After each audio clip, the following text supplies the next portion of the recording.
How's it going, everybody? I've had a couple people ask me some questions about the good, the bad, the ugly of operating an airplane like Ruth up here where I live in Wisconsin. But before we get into that, I've got a little disclaimer. I currently don't have a medical certificate, right? My medical was denied, so I can't fly under basic med. And what that means is that I cannot operate as pilot in command of an aircraft. I cannot be the sole occupant of an aircraft manipulating the controls. But according to Mike down in the Milwaukee FSDO, the Flight Safety Director's Office, I believe that's what the FSDO stands for, that doesn't mean I can't manipulate the controls of an aircraft. That doesn't mean that I can't sit in an aircraft and be at the yoke and be at the throttle. I just cannot act as the final authority and say to the safe operation of an aircraft. I have to defer to another pilot. Good thing, I've got friends that are qualified and insured to fly this aircraft, which means we can go for a flight and talk about the good, the bad, the ugly about owning a Lake 200 EP in the waters of Wisconsin. Now, first thing I'm going to bring up is the fact that you need to be able to do at least a little bit of gymnastics to do basic pre-flight on a Lake 200. Yes, you have to climb up on the wing over the top of the heater. Yes, that's a heater sitting on top of it. Does not take heat from the exhaust manifold like most of your other general aviation airplanes. But you have to climb up on top of it, climb over the heater, and unclip this front nose bowl just to inspect for oil leaks, make sure your vacuum hoses are hooked up, make sure your magnetos are all squared away, no wires are missing, nothing's loose, just for the basic pre-flight. And also, since the propeller is on the back of the engine, you need to keep the exhaust clean off of it because that exhaust is mildly corrosive, and the last thing you want to do is lose a propeller hub or have to replace your entire propeller because you let a bunch of exhaust and lead and other nastiness build up on your propeller. And yes, you're leaning over there inspecting that propeller. So keep some good footing. And it is prohibited to put wing walk at the wing roots on a Lake 200. So be careful, don't slip. It's a unique airplane with its own unique problems, but it flies like a dream, and we're going to get into that a little bit later.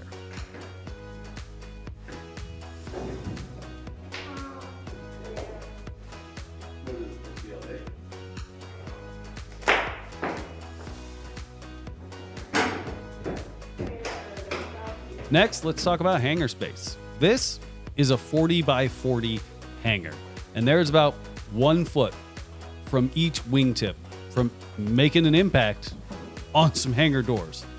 Also, with any seaplane, they are going to be tall. You got to keep the engine out of the water.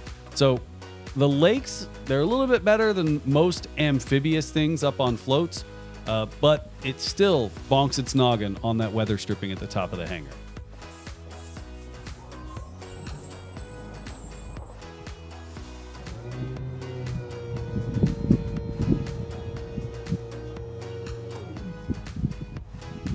Remain clear.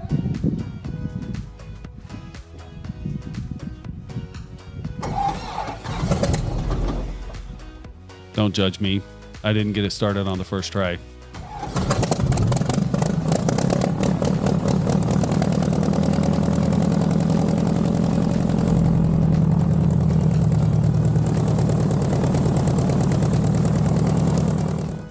All right, we've got this thing all started up, taxiing along down to the runway that we're intending on taking off from. But before we get to the end of the runway, I want to talk about the nose wheel on this aircraft. Now, if you've done all of your training in Pipers, Cessnas, Cubs, you generally have some positive control over the steering wheel, whether it be the nose wheel or the tail wheel. You have positive control over it. Well, in a lake, that's not the case. You have a castering nose wheel, meaning that there is no connection between the rudder pedals and this controlling wheel. You have to use differential braking or be taxiing at a fast enough speed so that your rudder pedal will actually work, so that your rudder actually provides enough aerodynamic forces to push this nose wheel over. So I definitely recommend getting some practice in before you start trying to taxi this in some tight spaces. Now let's stop complaining about this thing and take off and show what this thing is actually capable of. Yeah, I know there's a few birds on the runway. We avoid them. Don't worry about them. We're about to go put this thing in the water.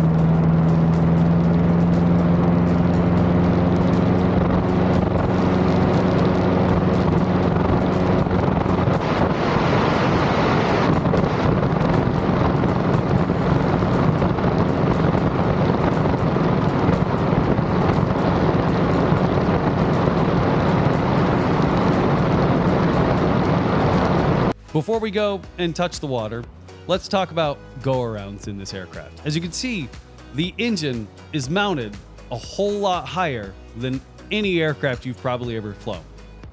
The center line of thrust is well above the center line of gravity. So when you make those quick power applications, I don't know if you noticed it, but the nose dipped down ever so slightly. That's gonna happen in these aircraft. So keep that in mind if you're trying to go around off of the water.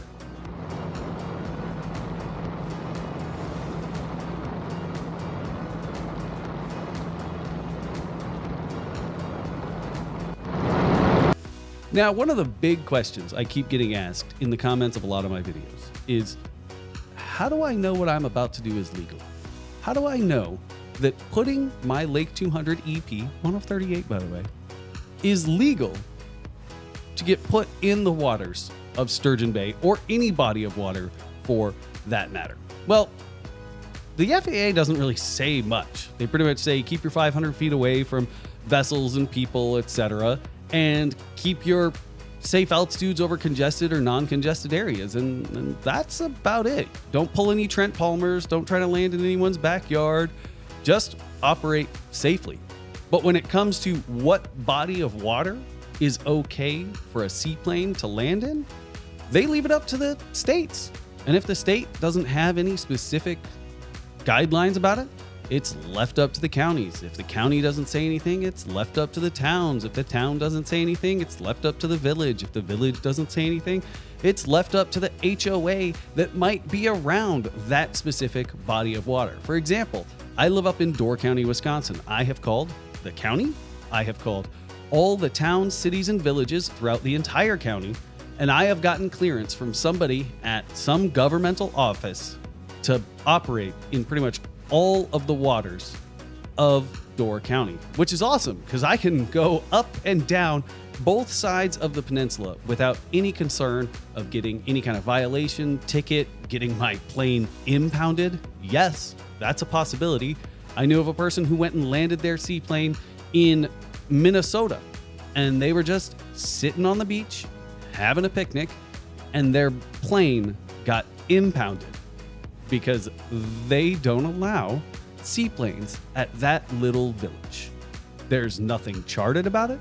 There's no special laws or anything in the AFD for the local airport or the local area. It was just that little village had a law against seaplanes operating in that body of water. Racine, Wisconsin has the same thing.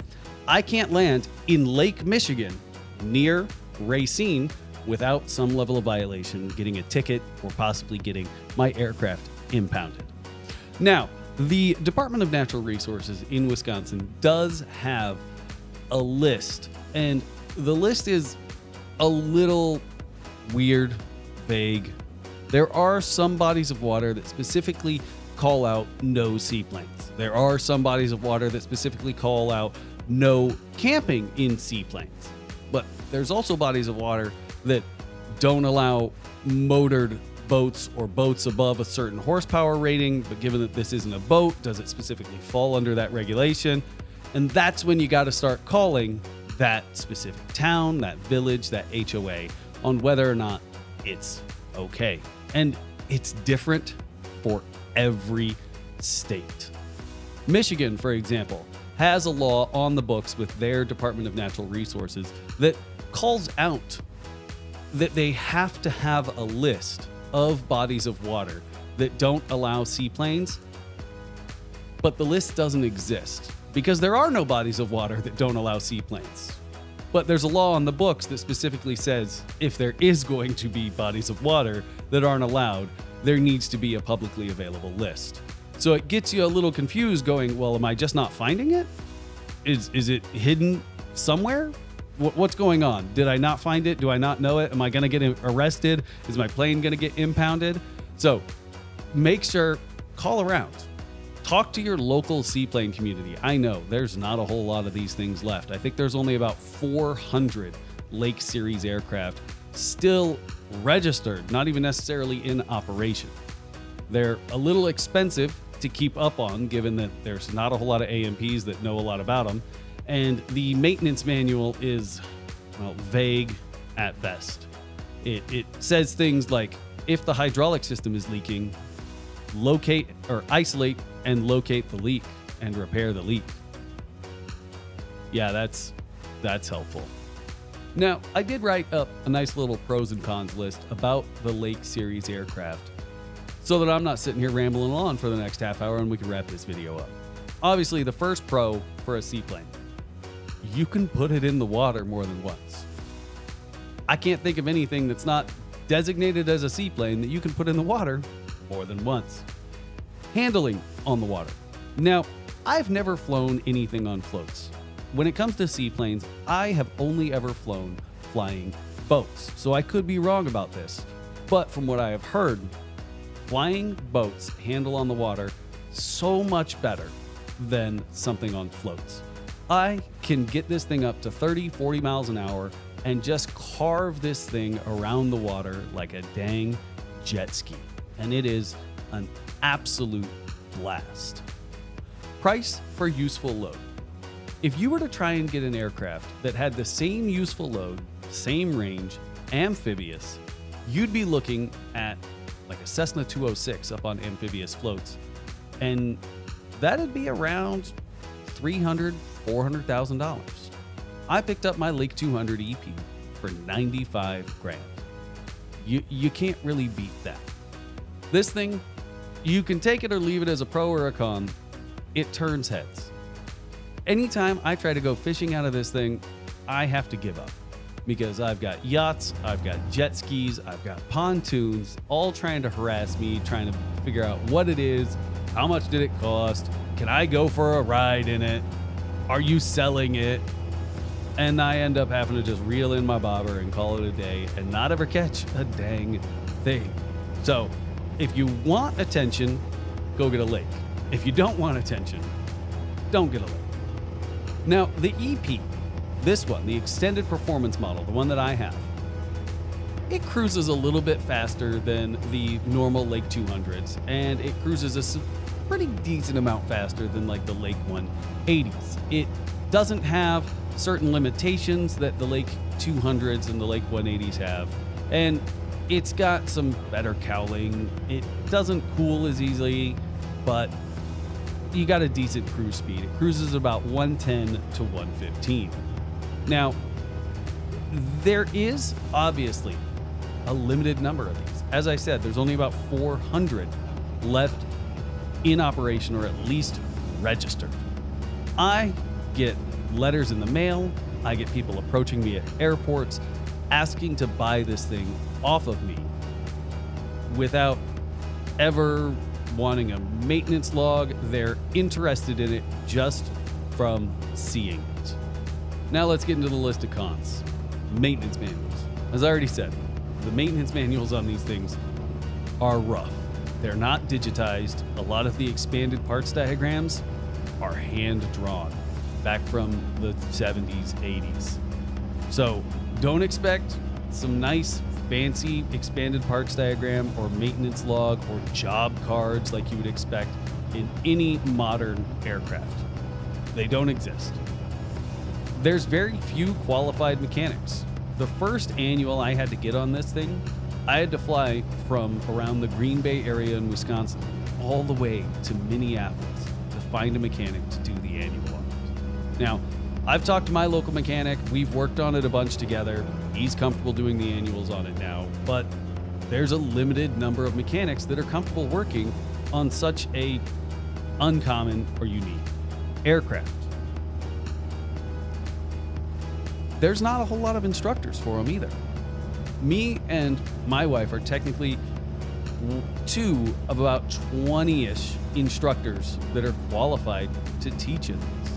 These things came out when, well, let's just be honest, wages were decent and people could afford to just buy a seaplane. They didn't have to be an instructor to get the hours. They didn't have to build time as a flight instructor. They could just go off to the airlines, or they could just afford to get their private pilot certificate because it costs, 2 goats and a couple shillings to get your private pilot certificate back then. So not a whole lot of instructors, and some of the instructors that are out there, they're pushing their 70s or 80s and can't get insurance to even operate these anymore. Now, a float plane is not a flying boat. So do not attempt to go get a certificate in a J3 Cub and then go try and buy a Lake 200 and say, oh, I'm qualified. It's all good. No. Flying boats have about a safe attitude of landing window of about 3 to 6, depending on the model, depending on the wind, depending on the performance. Anything that's on floats, you can pretty much safely stall it into the water and you'll survive. That's not necessarily the case for a lot of flying boats, so make sure you get the appropriate training. As you saw in the beginning of the video, you gotta pick up the nose to push the airplane back. And at full gas, it's kind of heavy. I know my spouse, she's not capable of pushing it back. The engine up top, it's difficult to keep the airplane clean. Go climb under your Cessna if you own one and tell me how clean it is under there. It's pretty gross, isn't it? Well, the Lake 200, it's just as gross. It's just on the back of the plane as opposed to the bottom. Insurance. I only found one insurance company that was willing to insure this. I have thousands of hours, a lot of it instruction, 3 different type ratings, and no crash that can be attributed to my negligence or ignorance. But I still pay over $4,000 a year for insurance. Now here's one little bit that might ruffle some feathers. The older generation tries to gatekeep maintenance information in regards to the Lake Series aircraft. A lot of older people bought these back when they were brand new, and they started some club that they want you to pay a couple $100 a year to be a part of, and supposedly it helps. I don't know. Nobody's making new STCs for this thing. Nobody's making new stuff to make them better. Nobody's trying to buy the type certificate to bring them back. So I'm against it. I don't really like the fact that a lot of maintenance and vital information for operating these things safely is kept behind a paywall. But keep that in mind if you are looking to purchase a Lake 200 or a Lake Series aircraft. A lot of the books that are out about them weren't written by instructors. They were just written by people who, for lack of a better way to put it, have crashed them. Or I've had buddies who have crashed them. Remember, these aircraft came out before everybody needed to be an instructor. These aircraft came out when you could get your private pilot certificate for 2 chickens and a couple nickels and maybe a full tank of gas and a dinner. So keep that in mind. They're wonderful aircraft. They're completely safe as long as you operate them within their limits, but they are unique and they do require some special maintenance from time to time.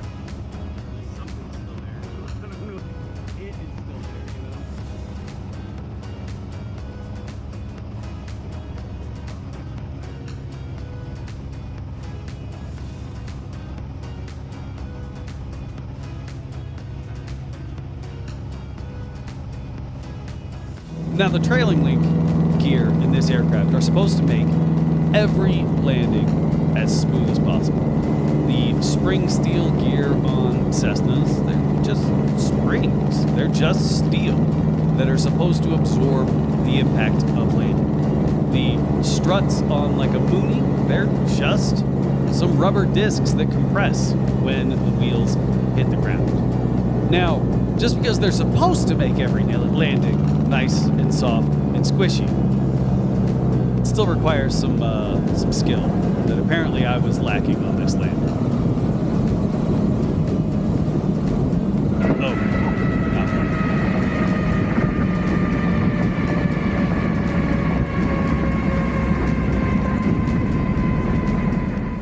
Now here's the thing. The Lake Series aircraft are some absolutely wonderful airplanes, and I wouldn't have bought any other aircraft given the opportunity. This really is the plane for me. And I really hope that more people buy them. I really hope that somebody eventually buys the TCDS or the type certificate for these so that we can bring these wonderful airplanes back. But I appreciate all the questions. Please let me know if you've got any other questions or comments about the Lake Series of aircraft. In the comments down below. And of course, thank you for watching. And as always, keep it cheesy.